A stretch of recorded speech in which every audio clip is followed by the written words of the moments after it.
Chapter 5. The Withered Grove. The Silverleaf Grove announced itself long before they could see it. First came the silence, not the peaceful quiet of a forest at rest, but the oppressive absence of sound that made Maelis's ears ache. No birdsong, no insect hum, not even the whisper of wind through leaves. Then came the smell, or rather, the lack of it. The rich, complex scent of living forest simply stopped, as if someone had drawn a line beyond which nothing grew, or died, or changed. "We're close," Rowan said unnecessarily, his voice seeming too loud in the unnatural quiet. Thessaly snorted and tossed her head, clearly unhappy about continuing forward. Maelis couldn't blame her. Every instinct she had was screaming at her to turn around, to go back to where things still made sense. The ember in her chest pulsed erratically, like a heart skipping beats. They crested a small rise, and there it was. The Silverleaf Grove had once been magnificent. That much was clear, even in its current state.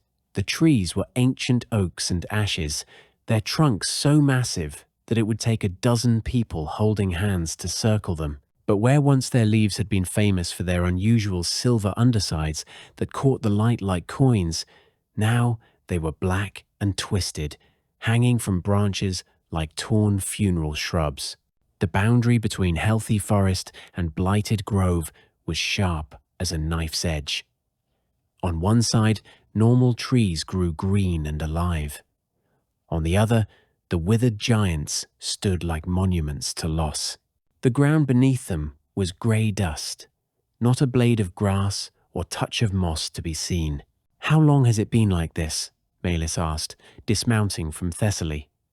Her legs were stiff from 3 days of riding, but she barely noticed the discomfort. 5 years, according to the local villagers. It happened slowly at first, just a few trees looking sickly. Then, one spring, nothing budded. By summer, it looked like this. Rowan secured Thessaly to a healthy tree well back from the boundary. The horse seemed grateful for the distance.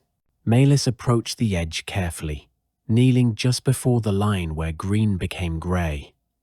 The ember in her chest grew warmer, reaching out toward the wounded land like it recognized an old friend in pain. "There's still something there," she said, surprised. "It's faint, but the trees aren't dead. They're sleeping, or maybe trapped." Rowan knelt beside her, pulling out his journal. The texts mentioned something similar. When a nexus point fails gradually rather than catastrophically, sometimes a seed of the original power remains, wrapped in layers of void touch like a pearl in an oyster. He looked up at her. "If you're sensing that seed, you might be able to reach it." "How?" "Carefully." He stood and planted his staff at the boundary line. The runes carved into the wood began to glow with soft blue light. "I'll create a buffer, a protective circle that should keep the void from striking back directly. But Maelis, you need to understand, the void isn't just absence, it's active hunger.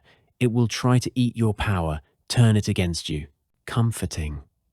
She stood and brushed dust from her skirts. "What incantations should I use?" "Start with the awakening chain. Do you remember it from last night's lessons?" Maelis nodded, though her memory of the complex word pattern was foggy from exhaustion and information overload.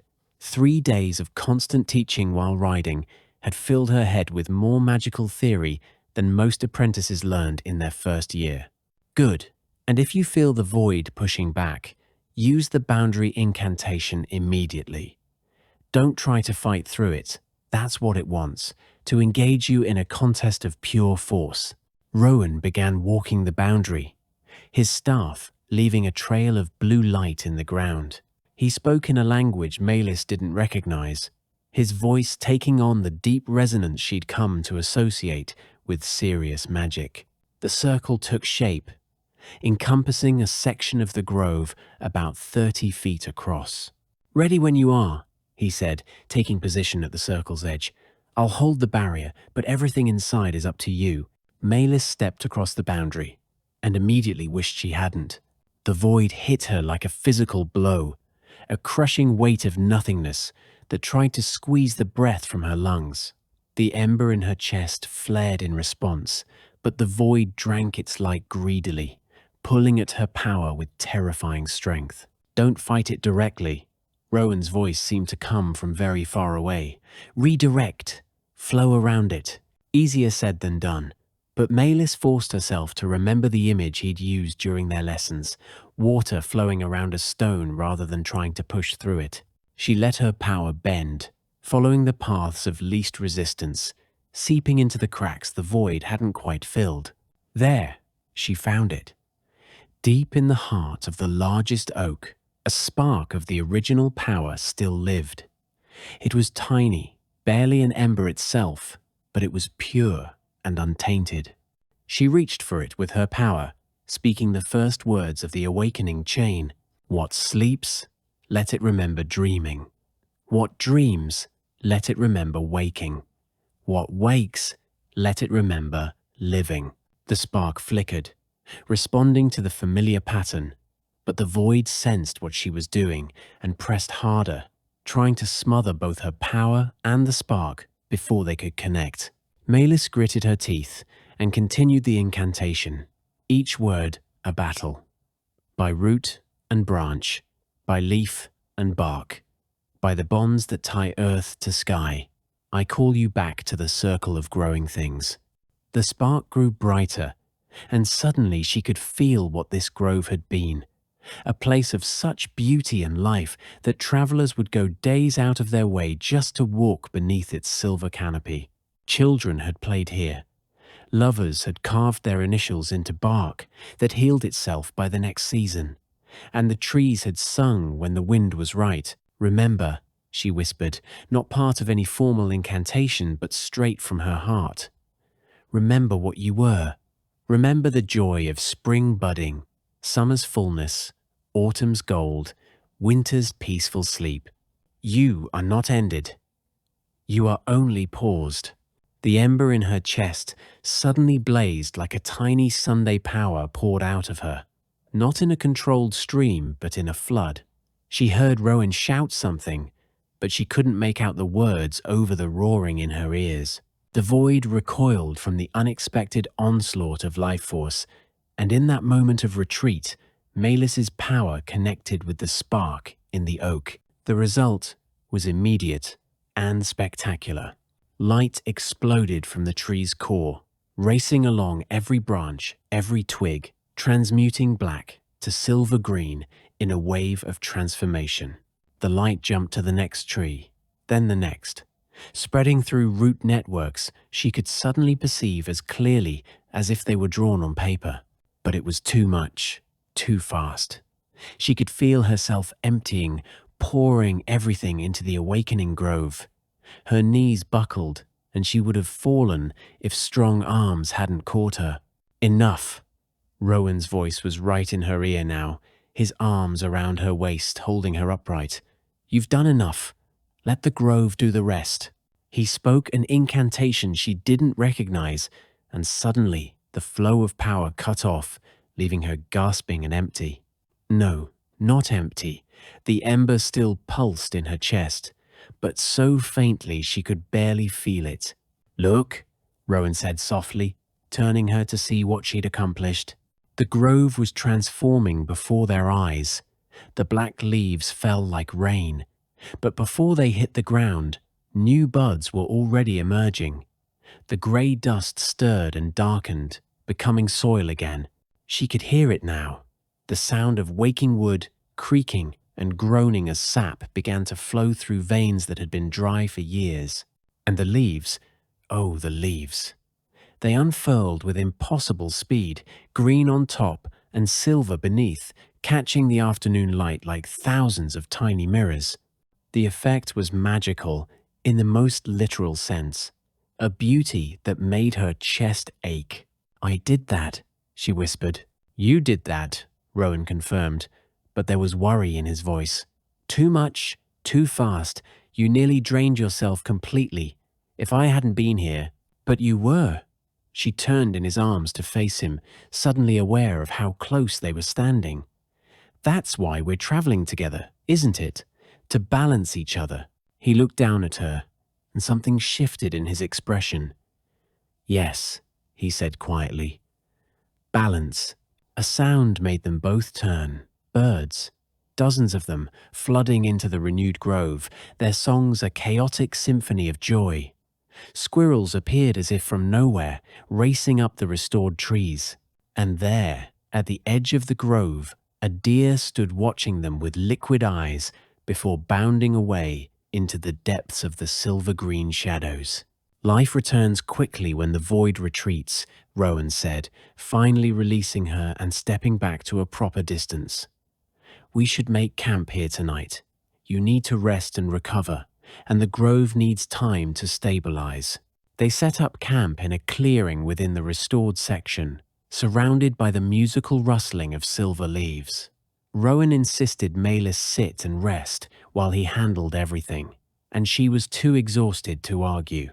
The ember pulsed weakly in her chest, like a flame that had been burned too low and needed careful tending to return to strength. As the sun set, turning the silver leaves to gold and copper, Rowan built a fire and began preparing a simple meal from their supplies. He worked with the same careful precision he brought to everything, and Maelis found herself watching his hands as he measured herbs into the pot. "Tell me something," she said. "You mentioned you were a guardian of a library that fell to the blight. What happened?" His hands stilled for a moment, then resumed their work. "The great library of Thornfield. Yes, that Thornfield, my family, were its hereditary guardians for 15 generations. We collected everything: histories, magical texts, poetry, agricultural records, children's tales. If it was written down, we tried to preserve it." He sat back on his heels, staring into the fire. "I was 20 when the void came. It started in the restricted section, in the oldest books. We thought it was just decay at first, ancient paper finally giving up. But then it spread. Books would be fine one day, dust the next. The words would fade from the pages as you watched, like they were being unwritten. That sounds terrifying. It was. But the worst part was that as the books disappeared, so did what they contained. Not just the physical information, but the memory of it. People in the town started forgetting things. First small details, then important events. Then," he paused, his jaw tightening, "then people themselves. My mentor, who had raised me after my parents died, simply vanished one day. Not just physically. No one remembered him at all, except me." "Why did you remember?" Rowan pulled up his sleeve, revealing a tattoo that covered his forearm, intricate runes and symbols that seemed to move in the firelight. "A protection my mentor insisted on when I came of age. It guards against forgetting, among other things. He said a librarian who couldn't remember what he guarded was useless."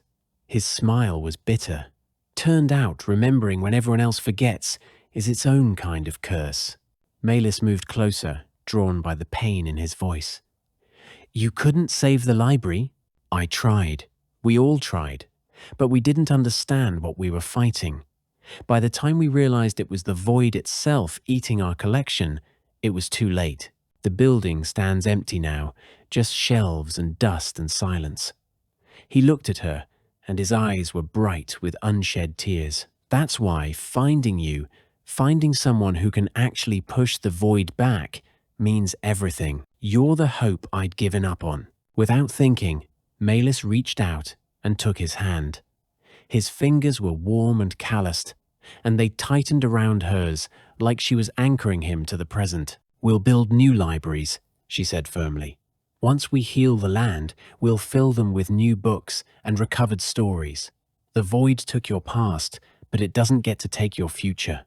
"Our future," he corrected softly, then seemed to realize what he'd said and gently extracted his hand. "The soup's ready. You should eat. You need to rebuild your strength." They ate in companionable silence, surrounded by the evening songs of the grove coming back to life.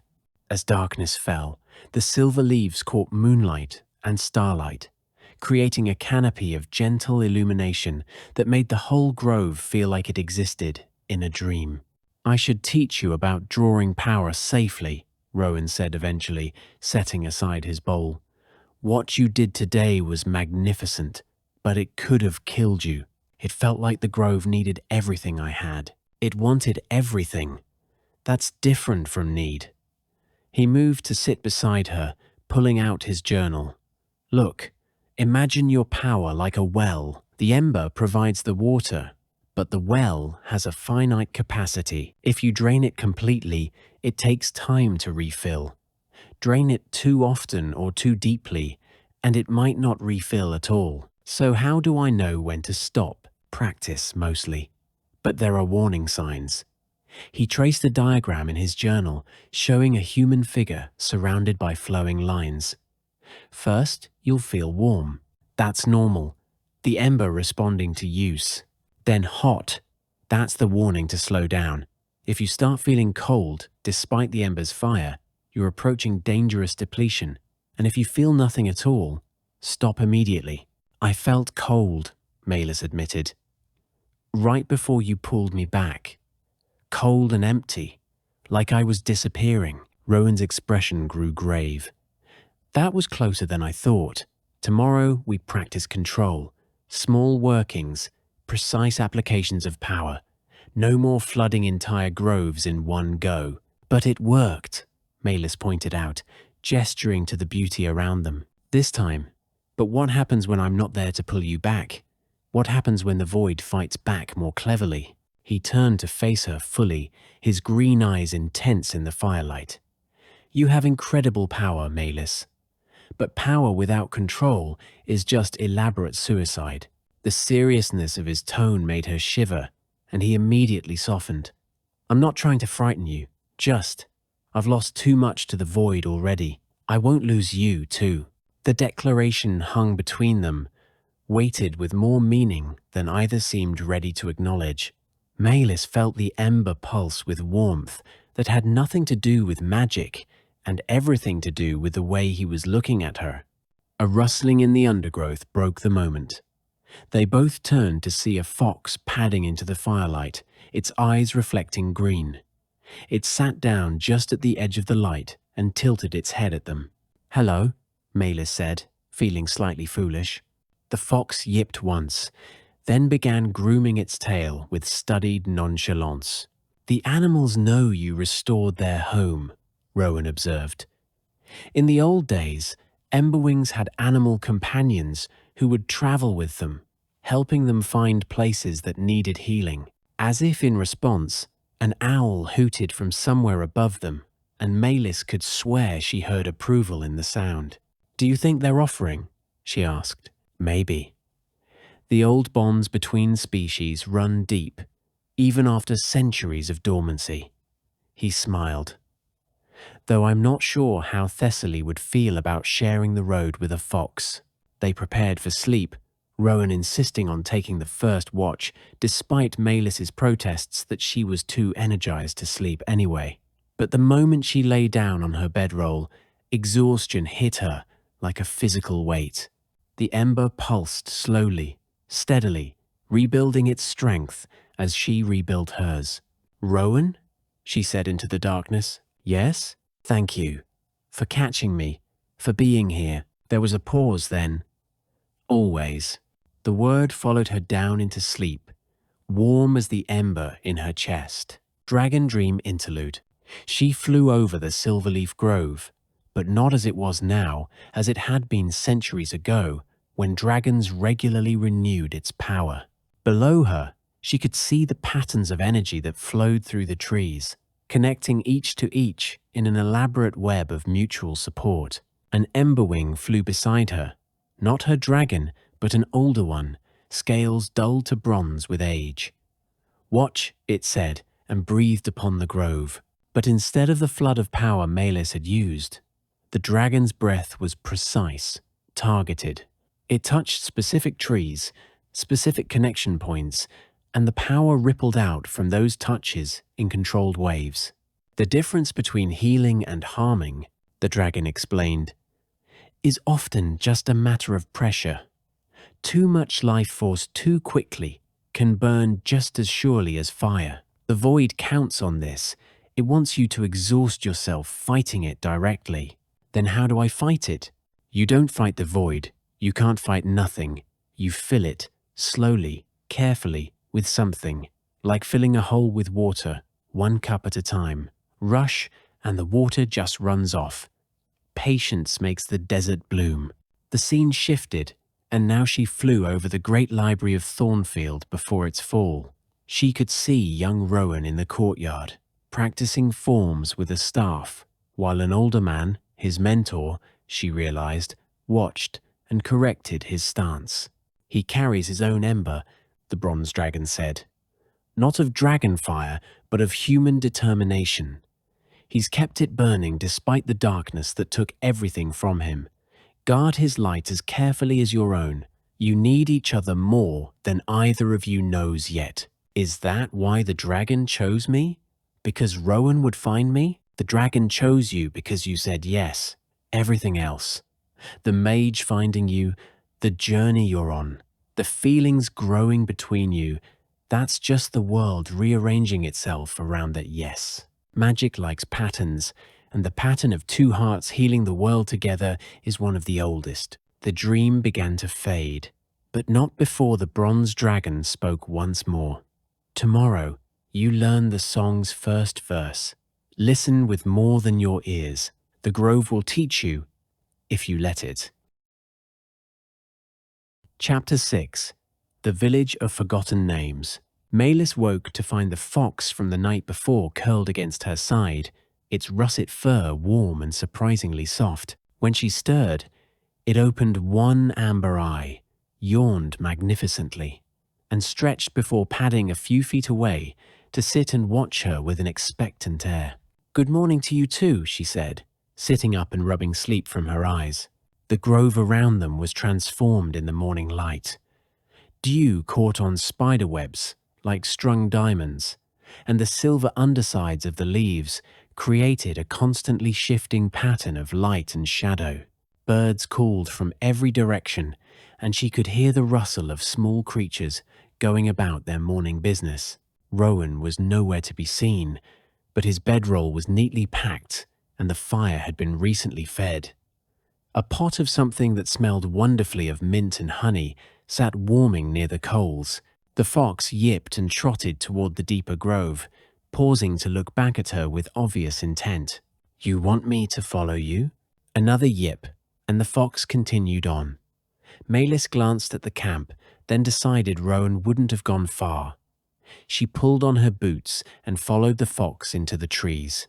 The path wound between the massive trunks, and Maelis noticed that the trees here bore old carvings, not initials or idol marks, but deliberate patterns that reminded her of the runes on Rowan's staff. The fox led her to a clearing where 7 trees formed a natural circle, their branches interweaving overhead to create a living dome. In the center of the circle, Rowan sat cross-legged with his eyes closed, his staff laid across his knees. But what made Maelis gasp was what she could see with her new perception. Threads of blue light extending from him to each tree, and from the trees to him, creating a pattern like a 7-pointed star. The fox sat down beside her, apparently content to watch. Rowan's eyes opened slowly, and the blue threads faded but didn't disappear entirely. "You found the heart of the grove," he said, his voice carrying an odd resonance. "Or rather, your guide did." "What were you doing?" "Listening." He stood, brushing leaves from his trousers. "Each grove has its own song, its own variation of the greater song of growing. This one is particularly beautiful, all silver bells and whispered secrets. The trees remember everything that happened beneath their branches. Can you teach me to hear it?" He smiled. "I was hoping you'd ask. Come, Sit where I was. The center of the circle is where the separate songs merge into one. Maelis took his place, crossing her legs and closing her eyes as he'd done. Immediately, she felt the difference. The ember in her chest resonated with something in the ground beneath her, in the air around her, in the trees themselves. "Don't force it," Rowan said softly, his voice coming from somewhere to her left. "Just listen. Let the grove know you're here to learn, not to take or change." At first, she heard only normal forest sounds, but gradually, those sounds began to organize themselves into patterns. The wind through leaves became a whisper of melody.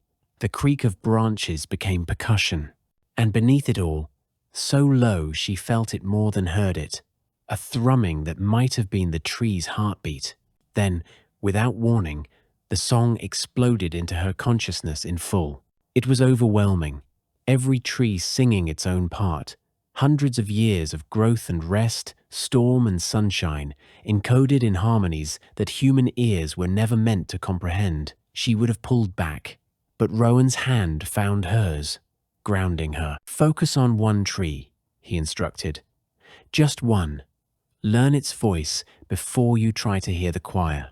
Maelis chose the oak directly in front of her, the largest and oldest of the seven. Its song was deep and slow, speaking of centuries of patient growth, of surviving fires and floods, of the countless creatures that had made their homes in its branches. But there was more, memory upon memory layered like pages in a book.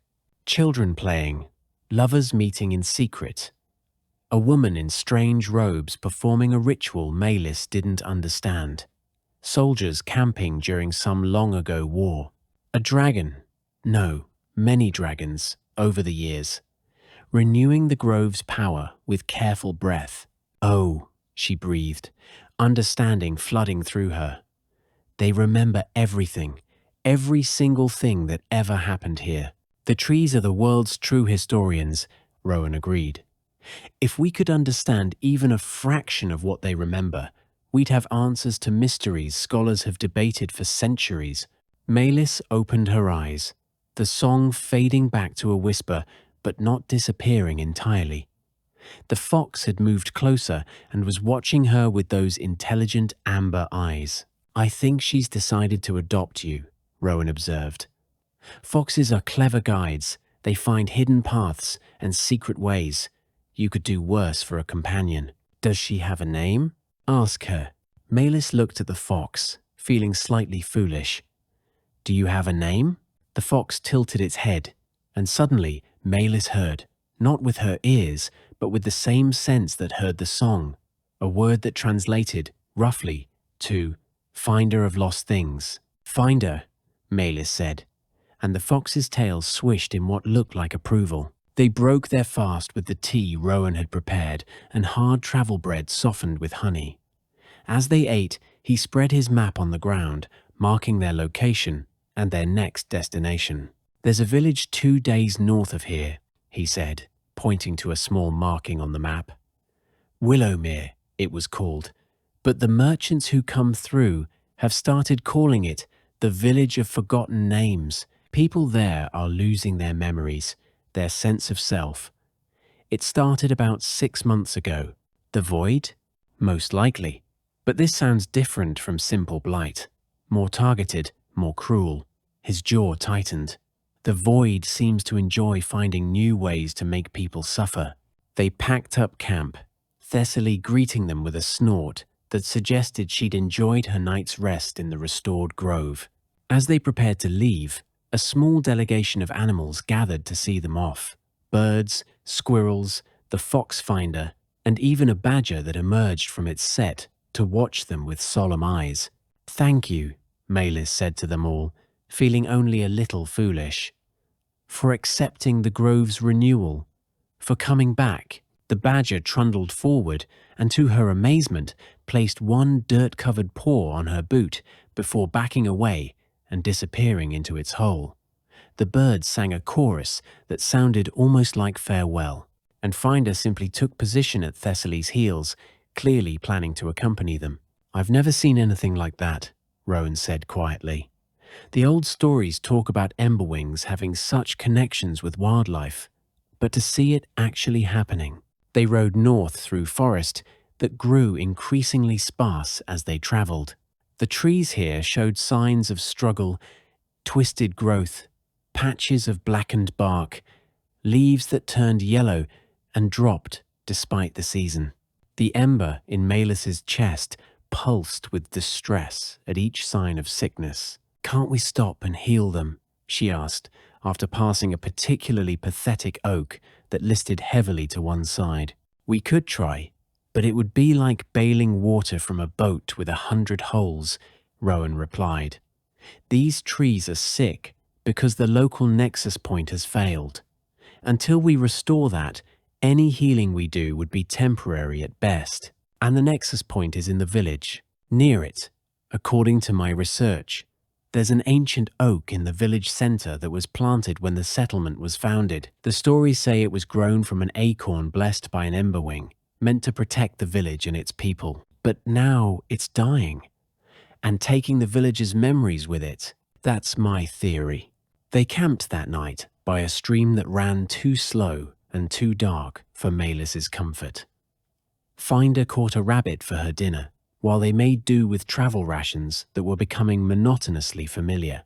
Rowan tried to teach her more incantations, but she was distracted by the wrongness she felt in the land around them. "It's like the world is holding its breath," she said, interrupting his explanation of protective circles. "Waiting for something terrible to happen, or for something wonderful," he countered.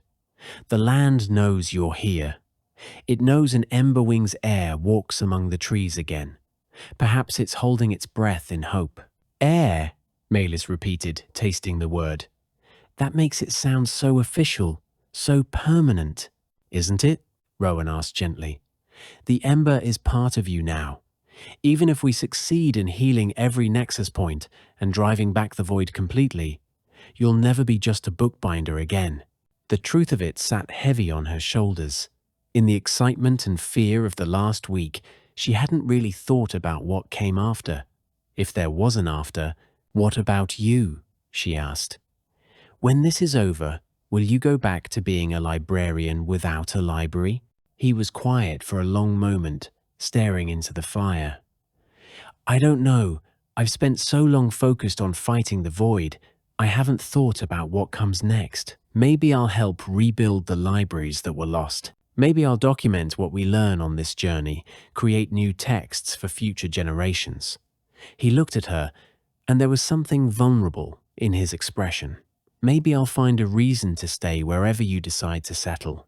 The words hung between them, an almost declaration that neither was ready to fully acknowledge.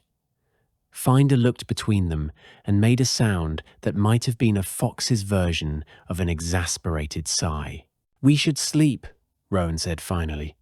"Tomorrow we reach the village, and we'll need our strength." But sleep came hard that night. Maelis lay awake, listening to the too quiet forest, feeling the ember pulse with restless energy. When she finally dozed, her dreams were fragmented and strange. Glimpses of people she'd never met, forgetting faces they'd loved. Names sliding away like water. Entire lives dissolving into mist. She woke with tears on her cheeks, and Finder pressed against her side, offering what comfort a fox could give. The next day dawned grey and oppressive, clouds hanging low enough to catch on the treetops. They reached the village of Willowmere, or what was left of it, just past noon. It was worse than Maelis had imagined. The buildings still stood, the people still moved through their daily routines, but there was a terrible vacancy to it all. A woman sat on her doorstep, staring at her hands as if she'd never seen them before. A man stood in his garden, holding a hoe but clearly having no idea what to do with it. Children played a game that had no rules they could remember, running in circles until they forgot why they were running. "Merciful light," Maelis breathed. "They're like ghosts, living ghosts." In the village centre stood the oak Rowan had mentioned, and it was immediately clear that it was the source of the problem. Or rather, what had been done to it was, the tree was massive, its trunk fully 30 feet around, but it was wrapped in chains. Not ordinary chains, these were black as void itself, and where they touched the bark, the wood had gone grey and lifeless. Strange symbols were carved into the chains, glowing with a sickly purple light that hurt to look at directly. Void-touched work, Rowan said grimly. Someone did this deliberately. This isn't natural spread, it's an attack. A man approached them, moving with the careful uncertainty of someone not quite sure where they were going or why. His clothes suggested he might be the village elder, or had been before he forgot what that meant. "Hello," he said, the word tentative, as if he wasn't sure it was the right one. "Are you visiting? I think we have an inn. Or we did. Do you know if we have an inn?" "We're here to help," Maelis said gently, dismounting from Thessaly. "What's your name?" The man's face crumpled with distress. I had one. Everyone has names, don't they? But I can't. It won't." He touched his temple, frustrated tears gathering in his eyes. Maelis took his hands, and the ember flared with sympathy. She could feel the void's touch on him, like oil on water, coating his memories and making them impossible to grasp. "It's all right," she said. "We're going to fix this. The tree. Do you remember when the chains appeared?" "Chains?" The man looked at the oak, blinking in confusion. "There are. Yes, chains. Were they always there?" No, that's not right. A woman came. Or was it a man? Someone in dark robes. They said the tree was dangerous, said it would steal our. He frowned, searching for a word that wouldn't come. "Your memories," Rowan supplied. "Yes, no, maybe. They said it would steal something, and the chains would protect us. But after the chains," he gestured helplessly at the village around them. "After the chains, everything became hard to hold on to." Maelis approached the tree, Finder trotting beside her. Up close, she could see that the bark beneath the chains was more than dead. It was being actively consumed, turned into that same grey dust she'd seen in the withered grove. "Can you break them?" she asked Rowan. He walked around the tree, examining the chains from every angle. "Not by force. These are bound with void craft, designed to eat any power used against them. But," he knelt, studying the symbols more closely, "they're also feeding on the tree itself. If we could restore the tree's power from the inside, it might be able to break free on its own." "From the inside?" Rowan looked up at her, and she saw the idea form in his eyes. The tree is still alive at its core, just like the grove was. But to reach that core, you'd have to enter the tree's consciousness. Find the original blessing the Emberwing placed there. "Enter the tree," Maelis repeated. "You mean, like in the dragon dreams? Seeing through something else's eyes? Similar, but more dangerous. You'd be entering a dying mind, one corrupted by void touch. You could get lost in there, trapped in the tree's fading memories." Maelis looked around at the villagers, wandering lost in their own home, at the children who couldn't remember how to play, at the elder who couldn't recall his own name. "What choice do I have?" she asked. "There's always a choice," Rowan said firmly. "We could leave, find another nexus point to restore, come back when you're stronger. And let these people suffer longer, let the void eat more of their lives?" She shook her head. "No. Tell me what I need to do." Rowan stood, his expression mixing admiration and worry. "You'll need to create a bridge between your consciousness and the trees. The dragon dust should help. It carries memory of when dragons and trees spoke freely. I'll anchor you here. Make sure you can find your way back." He had her sit with her back against the tree, positioned between two of the chains but not touching them. The bark was rough and cold against her spine. Finder curled up beside her, a warm presence that helped calm her nerves. "Take out the vial," Rowan instructed. Maelis pulled the dragon dust from her satchel, holding it up to catch what little light filtered through the grey sky. The golden particles swirled within the glass, as if alive, responding to her touch with gentle warmth. "Hold the vial against the tree," Rowan instructed, kneeling beside her. "Let it create the bridge between you. And remember, I'll be here. If you get lost, follow my voice back." She pressed the vial against the rough bark, and immediately the world shifted. The grey village, the chains, even Rowan's concerned face, all of it blurred and faded. She was falling, or perhaps rising, through layers of memory and time. Then she was inside. The tree's consciousness was vast and ancient, but it was also dying.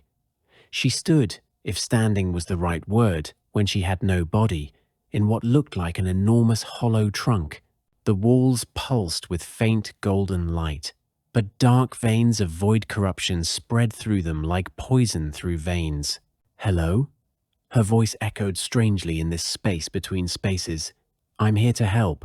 The tree responded not with words but with images, flooding her awareness with memories.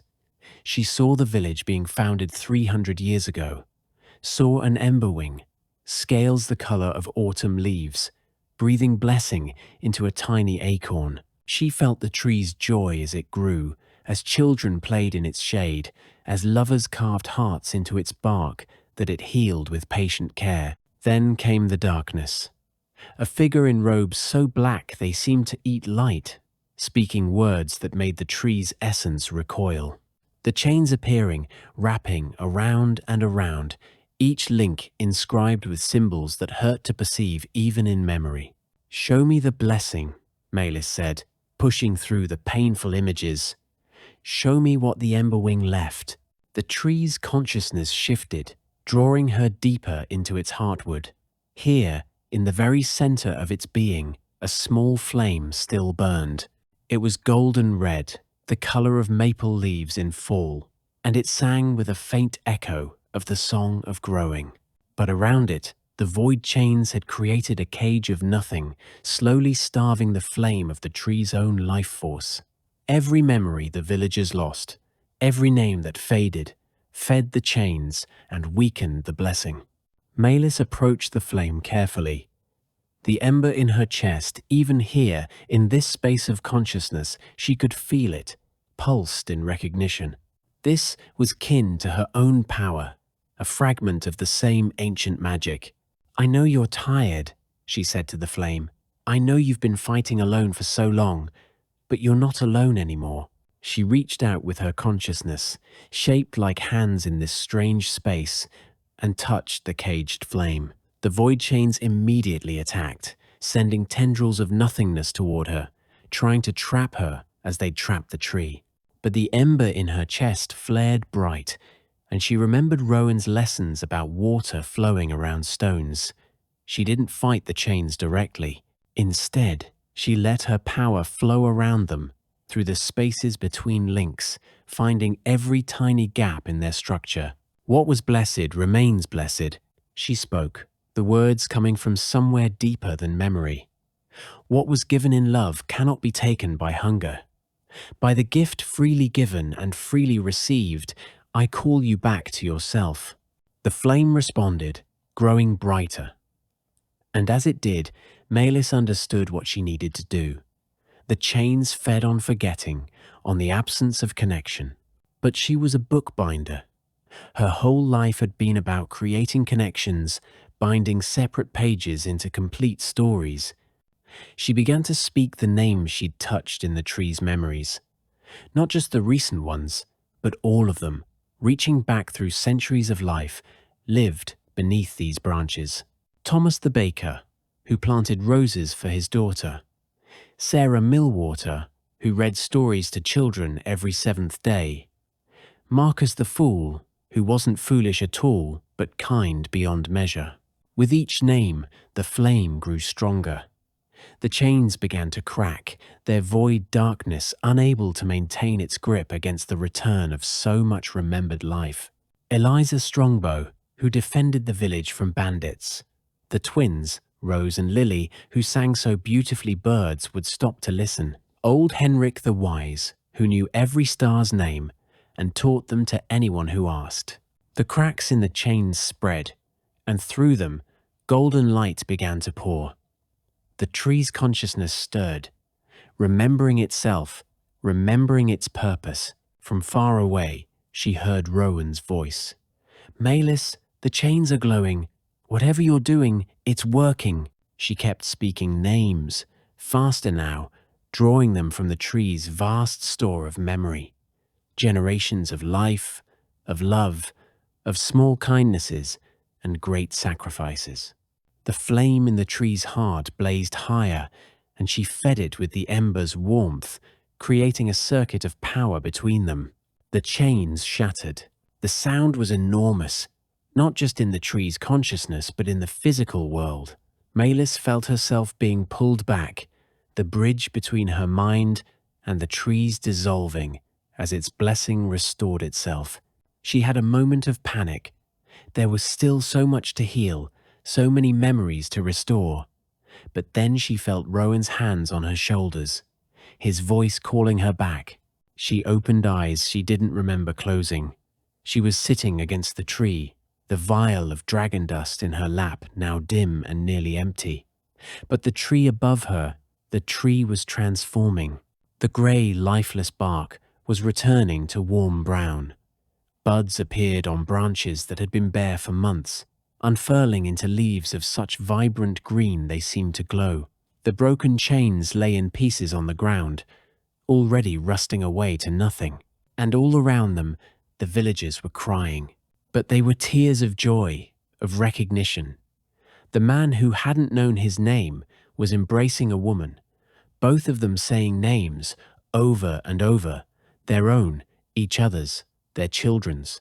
People were calling out, finding family and friends, remembering not just who they were, but who they were to each other. "The tree!" someone gasped, and Maelis looked up to see new growth appearing on the trunk. Not just bark, but patterns, names and stories writing themselves in the living wood, a chronicle of every life the tree remembered. Maelis Brightward, the village elder said, his eyes clear now, focused. "That's your name, isn't it? And I'm Marcus Westbrook, elder of Willowmere." He took her hands, tears streaming down his weathered cheeks. "You've given us back ourselves." Rowan helped her to her feet, keeping a steadying arm around her waist. "That was incredible. I've never seen anything like it. You didn't just restore the tree, you rewove the entire web of memories."